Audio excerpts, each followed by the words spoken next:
Olá amigos, sejam bem-vindos a mais um vídeo do meu canal. Eu sou o Lucas Knaip e vamos falar da outra quartas de final que acontecerá amanhã entre Ben Shelton e o Jannik Sinner, que ainda há dúvidas, né, sobre a condição do Sinner. Ele caiu no início do jogo contra o Dimitrov ontem, né, acabou machucando o cotovelo, né. Não parece algo tão grave, tipo assim, ele continuou no jogo, né. Eu sei que muita gente fala ali que o saque dele, o forehand acabaram prejudicados, ok?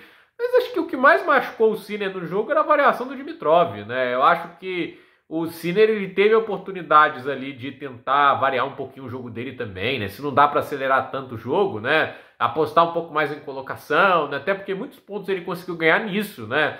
Fazendo o Dimitrov correr um pouco mais, né? E eu acho que o Sinner, às vezes, não pode ficar só pancadaria pela vida, entende? Acho que tem horas que ele tem que buscar um pouquinho mais essa questão do jogo um pouco mais colocado, né? Eu acho que a melhora dele contra o Alcaraz na final em Roland Garros se deve a isso. Ele enfrentar o Alcaraz, que teoricamente é a melhor superfície dele, e ter match points, né? Eu acho que a diferença em comparação a Roma, ela é brutal pela maneira de ter jogado o jogo um pouco mais paciente, esperando mais a bola para o ataque, apostando na solidez que ele tem. E eu acho que o Dimitrov, ele não conseguiu apostar tanto nisso. Mas vamos ver. Até agora não há notificação de abandono. Não acho que ele vai abandonar, primeiro porque ele conseguiu jogar contra o Dimitrov. Agora é ver o que ele faz contra o Shelton, né? E assim, esse jogo é difícil da gente ter uma previsão muito correta, porque o Ben Shelton não é um cara previsível, né? Ele é o cara que chega à semifinal em Stuttgart, né?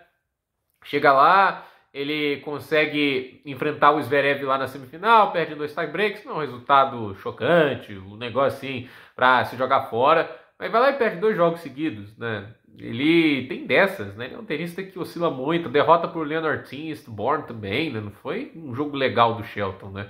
E você vê isso, né? Tipo, essas derrotas na grama. Aí ele chega e vai às quartas de final em Wimbledon. Uma coisa assim, vocês viram o Shelton depois? Vocês lembram de grandes campanhas do Shelton pós-Australia Open que ele vai até a semifinal? Entende? A agenda de Saibro, ele gosta de torneio grande, isso é nítido. Se o cara tá em Grand Slam, ele nunca vai mal. É impressionante isso do Shelton. Ele tá sempre chegando relativamente longe. Ele nunca tá caindo pra gente boba, entende? Ele cai pro Tiafoe no US Open. A última campanha que eu me lembro, eu caindo antes das oitavas. Vai o Tiafoe em 5 sets. O cara joga bem em torneio grande e isso eu tiro o chapéu pro cara. Mas assim, eu acho que o Shelton ainda é aquele tenista mais instintivo. Do que eu digo do instinto, né? Tem gente que joga de maneira muito metódica. Eu acho que o Dimitrov é um bom exemplo disso, porque o backhand dele tem muito timing de quando ele vai jogar no slice, de quando ele vai jogar na pancada. As pessoas podem até criticar o exagero no slice, mas é método, entende? Ele sabe o que ele consegue fazer com o backhand na pancada, e quando ele não consegue ter a certeza que ele vai para a pancada, ele vai para o slice, porque ele sabe que usa esse golpe muito bem. O Shelton, ele vai fazer alguns golpes muito malucos em alguns momentos. Tem horas que ele vai para a rede para folhear e matar, ele vai tentar um slice do nada, ele vai no instinto dele. Ele sentiu instintivamente que tinha que fazer aquilo, ele faz. É uma bola, às vezes, na corrida, ele vai para a pancada vencedora de forehand, sem nenhum tipo de apoio. Mas ele é tão talentoso que, às vezes, ele faz isso acontecer muito bem. E assim, ele tem muita força física, né? Tipo, em termos de força física, eu acredito que ele seja o tenista atleticamente mais forte da atualidade, né? Até fizeram a brincadeira TP, o teste de força, ele foi disparado que teve o mais, né? Obviamente, ter músculo não quer dizer que você vai fazer a bola acelerar muito no fundo de quadra. Pode até no saque funciona, não à toa o cara consegue os saques absurdos dele a 230, 240 por hora, e a gente tem que parar para pensar, ele não é tão alto quanto um PRK. O PRK consegue mais velocidade porque o toss dele fica muito mais alto e aí a bola, um ângulo muito mais reto para baixo, aí você consegue muito mais aceleração. É por isso que o smash é muito mais rápido que uma bola que você bate na altura da cintura. Mas assim, ele gera isso tudo de potência por força física. Mas olhando para o Shelton, né, ele tem capacidade de dar aquelas pancadas no fundo de quadra e tudo isso. Mas para mim o que às vezes falta um pouco mais é, às vezes jogar um pouco mais colocado, às vezes jogar um pouco mais de paciência. Tem horas que ele faz isso bem. Tem horas que quando ele engata um bom modo, a gente viu isso contra o Sonego no último game, é um negócio magnífico ver o Shelton jogando quando ele engata esse bom modo dele. Mas é isso, ele engata esse modo, tem horas, ó, dá aquele estala de dedos e ele volta para um modo muito errático. Tem horas que ele complica games que estão tranquilos. Então assim, o Shelton é imprevisível para o bem e para o mal. É um tenista com teto de produção glorioso. Para mim, é um cara que se trabalhar melhor a escolha de jogadas, tornar o backhand dele cada vez mais efetivo no ataque, e as devoluções que melhoraram muito, você tem que dar um crédito ao Shelton. O Shelton está devolvendo bem melhor do que antes. ele evoluiu como jogador. Desde que ele fez as quartas de final no Australian Open e apareceu para o mundo do tênis, né? É nítido que ele evoluiu, ele não tá no top 10 por acidente, ele é hoje um dos 10 melhores tenistas da atualidade. Eu gosto de ver o Shelton jogando, mas se ele melhorar ainda mais na evolução, que progrediu, se ele melhorar esse backhand ainda mais, se ele se torna uma ferramenta mais sólida, né? Eu acho que o Shelton tem totais condições de virar um top 5 e ser uma ameaça para tenistas como Sinner e Alcaraz.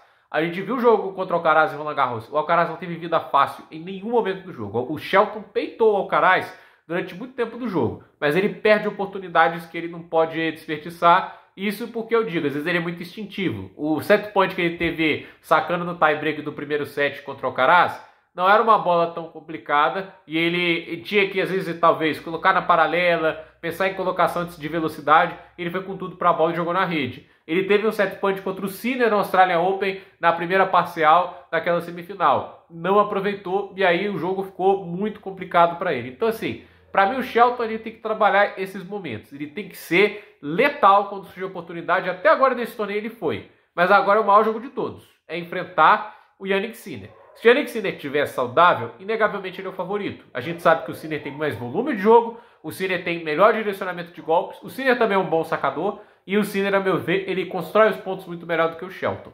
Mas não dá para negar a qualidade que o Shelton tem. E assim, a gente viu os dois se enfrentaram no passado em Wimbledon, vale lembrar, 6-2, 6-4, 7-6 para o Shelton. E olha uma semelhança com aquela partida de Australian Open, o Shelton teve os 7 points, se não me engano, sacando e perdeu. Então assim, ele teve a chance. E é aquele negócio, a ansiedade de definir muito cedo. Eu acho que às vezes falta esperar o momento certo para o ataque.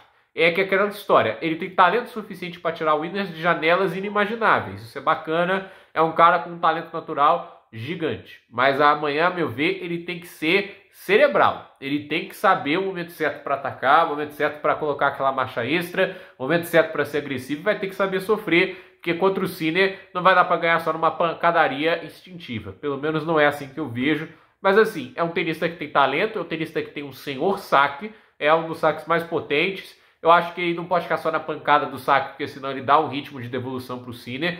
Assim, o Shelton não é o cara também que tem o saque mais intocável do tênis, até porque é aquele negócio, se a gente comparar o número de aces dele, ele não é o cara que consegue mais aces, ele tem um saque muito veloz. Mas para mim, assim, ele tem ferramentas no saque que podem permitir uma vida complicada ao Sinner e que obviamente pode levar a tie breaks, que pode levar a lugares mais tensos e que ele pode tirar proveito disso. Então vamos ver o que acontece. Esse jogo depende mais do Shelton, ao meu ver, e obviamente da condição física do Sinner. Se o Sinner estiver tudo bem, ou 90%, 80%, eu acho que ele é favorito por tudo que ele já fez no ano e por que ele é capaz de fazer. Mas para mim, assim, é um jogo que é perigoso sim. O Sinner não está enfrentando um bobão. Ele está enfrentando um tenista que tem um talento absurdo, que eu ainda acho que não executa as jogadas e o seu jogo aproveitando o máximo do potencial de sua qualidade jogando tênis. Mas é um jogador que você não consegue subestimar e é um jogador que você tem que respeitar pelo que ele é capaz de fazer dentro de quadra e pelas ferramentas e os pontos fortes que ele tem, que são vastos. Então, gente, por esse vídeo é isso. Dúvida nos comentários, deixe seu like, se inscreva no canal, compartilhe esse vídeo e até o próximo vídeo.